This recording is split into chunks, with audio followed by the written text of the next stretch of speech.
কালীঘাটের কাকু তার কণ্ঠস্বরের নমুনা নিতে গিয়ে একটা ইতিহাস রচিত হয়েছে পশ্চিমবাংলায়।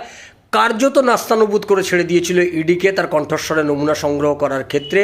শেষ পর্যন্ত বিচারপতি জাস্টিস দুর্গা অমৃতা সিনহা তার হস্তক্ষেপে এটা একটা সমাধান পাওয়া যায়।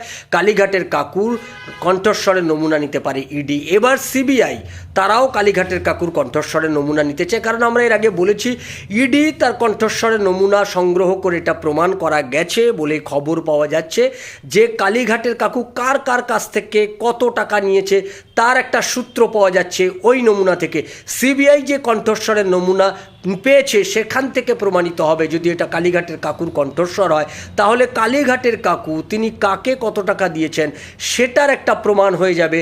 সিবিআই সেই তদন্ত করতে গিয়ে বাধাপ্রাপ্ত হচ্ছে বারে বারে কালীঘাটের কাকুর কণ্ঠস্বর না পাওয়ার জন্য। আদালতের কাছে তারা আবেদন করেছেন, আবার কাকু ভেলকি দেখাতে শুরু করেছেন। তিনি অসুস্থ হয়ে একটা বেসরকারি হাসপাতালে ভর্তি হলেন। সেই বেসরকারি হাসপাতাল থেকে খবর দেওয়া হলো যে তার অ্যানজিওগ্রাফি করা হবে, তারপরে তার স্টেনও বসানো হতে পারে। এই রকম একটা নাটকীয় পরিস্থিতি। সেখান থেকে 20 তারিখে 20 জানুয়ারি তিনি ছাড়া পেলেন। ছাড়া পেয়ে জেলে এলেন, প্রেসিডেন্সি জেলে থাকলেন। 21 তারিখে তাকে হাজির করার কথা কোর্টে, হাজির তিনি হলেন না। 21 তারিখে কোর্টে হাজির হলে আদালতের মাননীয় বিচারপতি তিনি বলেই দিয়েছিলেন যে তার ওখানেই তার কণ্ঠস্বরের নমুনা সংগ্রহ করা হবে। এটা জানতে পেরেই কালীঘাটের কাকুকে আনা হলো না, বা আনলেন না, বা এলেন না। এরপরে তাকে আজকে ডেট দেওয়া হয়েছিল।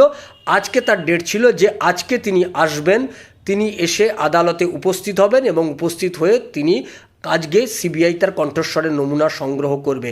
আজকেও একই খেলা, অর্থাৎ প্রেসিডেন্সি জেল থেকে জানিয়ে দেওয়া হলো তার শারীরিক অসুস্থতার কথা, যেটাকে অনেকে মনে করছেন এটা একটা কালীঘাটের কাকুর নাটক, এবং প্রেসিডেন্সি জেল কর্তৃপক্ষ তারা এই নাটকের সঙ্গে যুক্ত হয়ে পড়ছেন। ঠিক যেমন এসএসকেএমের বিরুদ্ধে বারবার অভিযোগ উঠেছে যে তারা যারাই পশ্চিমবাংলায় দুর্নীতি করে সেই দুর্নীতিদের আশ্রয়স্থল হিসেবে এসএসকেএমকে ব্যবহার করা হতো।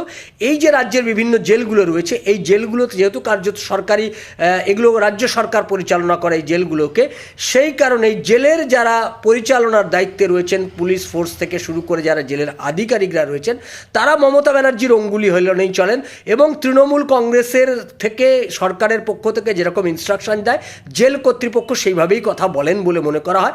ফলে এক্ষেত্রেও কালীঘাটের কাকুকে বাঁচানোর জন্য জেলকে ব্যবহার করা হচ্ছে। জেলের কর্তৃপক্ষ আজকে আবার জানিয়ে দিলেন কোর্টে যে কালীঘাটের কাকুর শারীরিক অবস্থা নাকি এতই খারাপ তাকে নিয়ে যাওয়া হলো না, অর্থাৎ সিবিআইকে আবারও অপেক্ষা করতে হবে। আমাদের দেখার যে এই অপেক্ষার অবসান কিভাবে হয়।